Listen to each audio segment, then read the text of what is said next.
தேவாலயத்தில் இருந்து உண்டான ஒரு பெருஞ்சத்தம். அப்பொழுது தேவாலயத்திலிருந்து உண்டான ஒரு பெருஞ்சத்தம் அந்த 7 தூதருடனே, நீங்கள் போய் தேவனுடைய கோப கலசங்களை பூமியின் மேல் ஊற்றுங்கள் என்று சொல்ல கேட்டேன். தேவனுடைய கோபாக்கினையால் நிறைந்த 7 கலசங்களும் பூமியின் மேல் ஊற்றப்படுவதற்கு ஆயத்தமாயிருக்கிறது.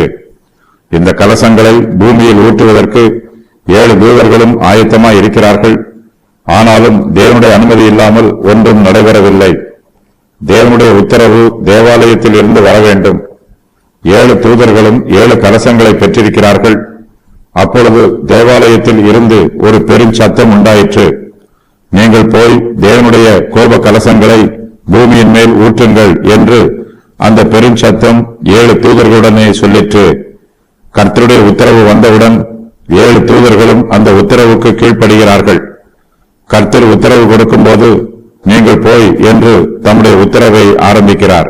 கர்த்தருடைய வார்த்தை ஆரம்பமானவுடன் தேவனுடைய வாதையும் ஆரம்பமாயிற்று.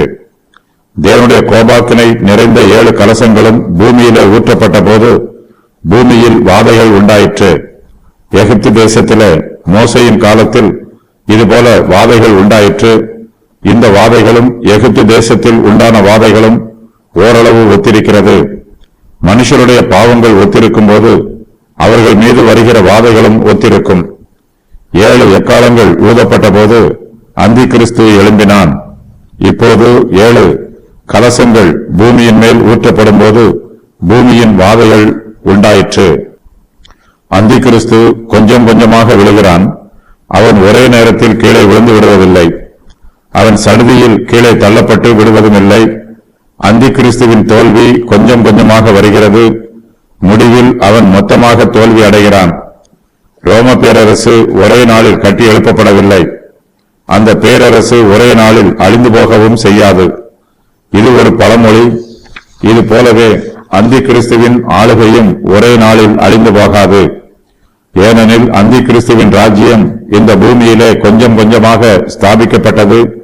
அது கொஞ்சம் கொஞ்சமாக ஸ்தாபிக்கப்பட்டது போலவே அது கொஞ்சம் கொஞ்சமாக அழிந்து போகும். அந்தி கிறிஸ்துவின் ஆளுகை முழு உலகத்திலும் பரவி இருக்கிறது. அவனுடைய வழிகள் எல்லா தேசங்களிலும் சிதறி இருக்கிறது. அவனுடைய திரு உபதேசத்தை பின்பற்றுகிற ஜனங்கள் எல்லா ஜாதியாரிலும் இருக்கிறார்கள். இவையெல்லாம் அழிக்கப்பட வேண்டும்.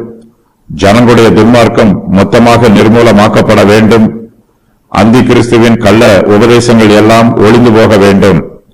அந்தி கிறிஸ்துவின் அழிவு தேவாலயத்தில் இருந்து உண்டான கட்டளையினால் ஆரம்பமாயிற்று.